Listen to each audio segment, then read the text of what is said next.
બનાસકાંઠા વાવ તાલુકાનું બાલુંત્રી ગામ બન્યું સંપર્ક વિહોણું. ચારે બાજુ જળભરાવના કારણે જનજીવન પ્રભાવિત. વાવ તાલુકાના બાલુંત્રી ગામ વાવાઝોડું સાથે વરસાદ વરસતા અત્યારે સંપર્ક વિહોણું બની જવા પામ્યું છે. જાહેર રસ્તાઓ ઉપર કમરસમા પાણી ભરાઈ જતા થરાદ વાવ તરફ જવાનો રસ્તો પાણી ભરાઈ જતા જાહેર રસ્તા ઉપર કમરસમા પાણી હોવાથી બંધ થવા પામ્યો છે. ચોમાસાની ઋતુ હોય કોઈ પણ તકલીફ થાય અને જો હોસ્પિટલ જવાની નોબત આવે તો જઈ શકાય તેવી પરિસ્થિતિ નથી.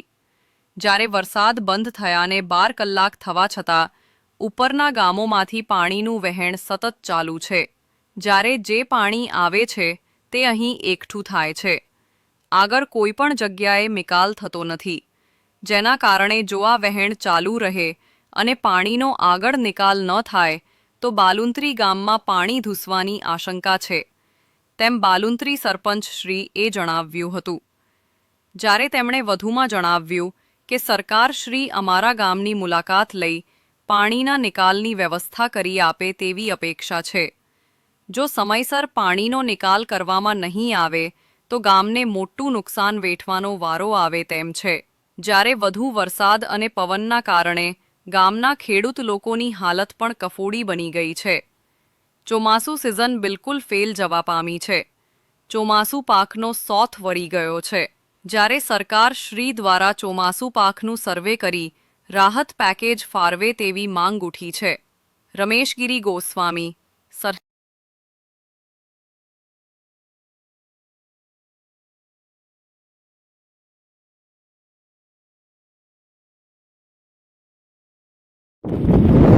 શું નામ આપનું?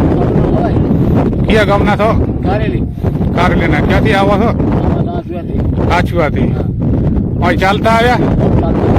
આ પાણીની અંદર ચોથી તમે? હા. અહીંયા પાણી કેટલું છે?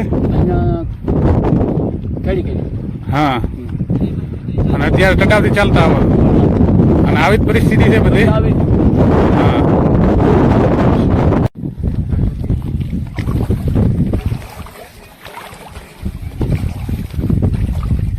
શું નામ આપનું? જોનાભાઈ અમરાભાઈ બ્રાહ્મણ. કયા ગામના? સરપંચ બાળોદરી. આ વાવાઝોડાથી કેવું નુકસાન બીજું છે આ ગામમાં? વાવાઝોડાથી નુકસાન ખાસું થાય. ખેતીમાં તો કોઈને પાકમાં કોઈ કશું રહ્યું જ નથી. હા. બધે ખેતરમાં પાણી ભરાઈ ગયા છે. સાપરા પણ માણોને ઉડાડી દીધા છે પતરાના, અને ગામમાં પણ પાણી વળી ગયું છે. તે અમારે નિકાલ થાય પાણીનો એવી વ્યવસ્થા કરાવે. અત્યારે રસ્તાઓ બીજા તમારે અહીંયા બધા બોલો ક્યાંય જવાતું નથી? ક્યાંય જવાતું નથી. બીજું કોઈ તકલીફ બીજી? મોબાઈલ બંધ છે બધા 2-3 દિવસ. હા. બેઠા માળા ફેરવા. લાઇટ ની સગવડ? લાઇટ બંધ છે 3 દિવસ. હા. શું નામ આપનું? વશરામભાઈ ધનાભાઈ પટેલ. શું કરો છો ધંધામાં? ખેતીનું કરો. કેવું છે આ સાલ? આ સાલ હતો પણ હવે વરસાદથી બધા આખા ખેતરમાં ભરાઈ જાય. કોઈ આખા ખેતરમાં ગુડો અમો પોણે બધા બનાસ બધું બાઠો મારે અત્યારે પોણે પડ્યા છે. જળા બંબા કાર. તો આ સાલ કોઈના ખેતરમાં વિહોણો રસ્તાઓ જો તો કેડે માથે આમાં પોણે છે. કોઈના ખેતર હમો જવરાતું નથી. તો સીઝન ડોકર બધા પોણેમાં ઉભો છે. સીઝનમાં આ સાલ તમને સીઝનમાં કોઈ ફેલ છે અત્યારે બધું પોણે છે. આખી સીઝનમાં અત્યારે ફેલ છે. બધા ભરાઈ ગયા ખેતરો. બધા કોઈ ખેતર જ ખાલી નથી. એવું કે કોઈ ગામમાં જુઓ તો રસ્તા બંધ થઈ ગયા, ખેતરોના રસ્તા બંધ થઈ ગયા.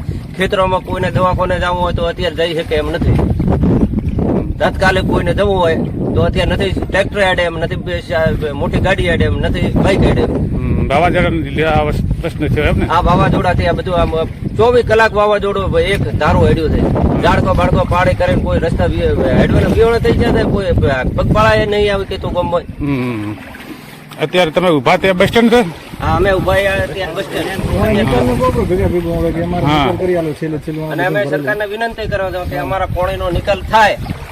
બાજુ કારેલી ગામમાંથી જાય છે એવો નિકાલ થાય તો એવી સરકારને અમે વિનંતી કરો. શું નામ આપનું? વિક્રમભાઈ નાઈ, ગામ બાળોદરી. 6, 7 અને 8 તારીખના વરસાદના વાવાઝોડાના કારણે ગામના મોટા ભાગમાં વરસાદના પાણીથી ભરાઈ ગયું છે અને ગામ સંપર્ક વિહોણું બની ગયેલું છે. સરકારને વિનંતી કે જલ્દીથી જલ્દી આ પાણીનો આગળ નિકાલ કરાવરાવે અને જે ગામમાં પાણી ભરાયેલું છે આ રસ્તાઓ બંધ થઈ ગયા છે તથા પાકોને નુકસાન થયેલું છે ખેતરોમાં, એ બધું નુકસાનનું વળતર આપે અને આ પાણીનો જલ્દીથી જલ્દી નિકાલ કરાવરાવે સરકાર યુદ્ધના ધોરણે એવી ગામ લોકો વતી વિનંતી કરીએ છીએ. અને પાણીની આવક હાલ બંને ગામો બાજુથી ચાલુ છે. હરિપુરા રાબડી બાજુ અને આ બાજુ સાબા તરફથી પણ પાણીની આવક ખૂબ જોરથી ચાલુ છે. જે ગામમાં આવીને ભરાઈ રહી છે અને ગામ થોડા જ સમય પછી જો 1 દિવસ પાણીની આવક ચાલુ રહેશે તો ગામ પાણીમાં ડૂબાતો વાર લાગશે નહીં.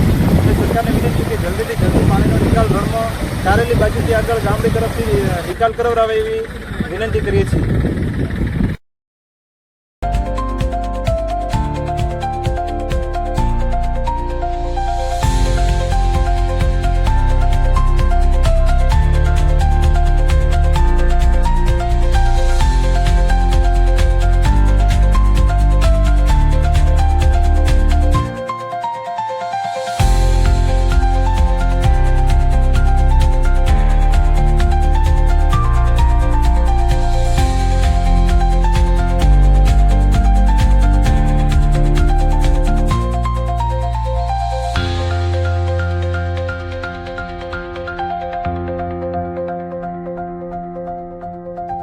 રમેશ ગીરી ગોસ્વામી, સરહદ ન્યૂઝ, બનાસકાંઠા.